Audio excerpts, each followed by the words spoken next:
BrenTech here, where tech is made simple. Microsoft has recently started rolling out the latest release to the PowerToys utility app, which is version 56.1. And in case you did not know, PowerToys is a set of utilities for power users to tune and streamline their Windows experience for greater productivity, and is available for both Windows 10 and 11, and just gives you a couple of extra tools and utilities which power users can use and might find useful in both those operating systems.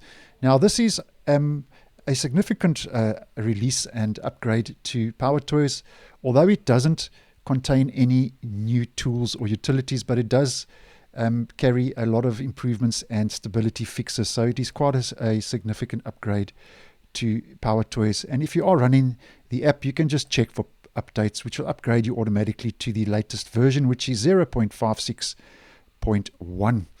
Now, just to go through those highlights in this latest release quickly for you in this video. The first is the notes have been upgraded. So if you go to Welcome to PowerToys, you now get the release notes, what's new, straight from GitHub in Welcome to PowerToys, which I think is a nice handy addition. And in case you are new to PowerToys, you in Welcome to PowerToys, you can also click on the different tools, which give you a description and overview of what each utility and tool does. So that's useful for new users. And then, as mentioned, what's new, those release notes are now available from GitHub right in the Welcome to PowerToys in the app now in version 56.1. And then FancyZones has received 2 improvements. And basically what FancyZones does is it creates window layouts to help make multitasking easy. And this is a very similar feature to the Windows snapping over on Windows 11. Now, the first is that FancyZones, the zone limit has been increased to 128 zones. So that's quite a significant increase, where before the limit was 40. So if you use FancyZones, that's a nice increase to 128 zones. And then the second improvement is the child and pop-up window support for FancyZones has been improved and received a couple of fixes. So that's 2 improvements to FancyZones in this latest release. And then if we head to PowerToys Run, which basically is a quick launcher that has additional capabilities on your desktop, very similar to the search in Windows 10 and 11. And this time the upgrade and the improvement is time zone.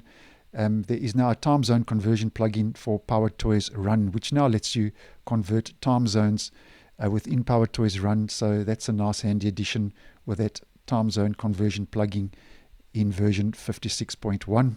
And then the last improvement worth mentioning is if we head over to mouse utilities, Find My Mouse will now activate via shaking the mouse with a settings change. Now, it seems that every release and upgrade to PowerToys has an improvement or new add-on to the mouse utilities. And if we just activate mouse utilities, you will see you have a new Shake My Mouse. Now, the default setting is press the left control key twice, and that has now received a new little add-on and change where you can now activate the Find My Mouse by clicking on Shake My Mouse. And you'll see now, if I shake my mouse cursor gets highlighted, which might be useful if you are using a multi-monitor setup. Just makes it easy to find your mouse cursor. So if you shake your mouse, you can see my mouse cursor gets highlighted. I'm just going to put that back to the default. And if we head back to the general section, you can click on the release notes, which will take you over to GitHub, where PowerToys is maintained and developed by Microsoft.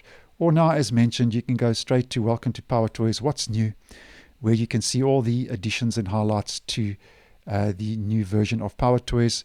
And yeah, we can see that basically all the tools have received some improvement or stability fix in this latest release, which, as I said, was quite a significant update, although it didn't carry any new tools and utilities to the actual app. Now, another thing just worth mentioning is if we just head over to our settings in Windows, it's very similar in Windows 10 as well. We go to apps and features. The .NET 6 has also been upgraded now, which is at version 6, where previously it was at version 5. And if we just head to that, we can see here that with the last version of PowerToys, Microsoft Windows Desktop Runtime version 5 rolled out with the PowerToys app, and with version 56.1, Microsoft Windows Desktop Runtime version 6.0.2, which is the latest .NET 6 upgrade, has also been installed with PowerToys, which is needed for the PowerToys app to work and run on your system. So that's the main highlights to version 56.1, which is the latest stable release to the PowerToys utility app. So thanks for watching, and I will see you in the next one.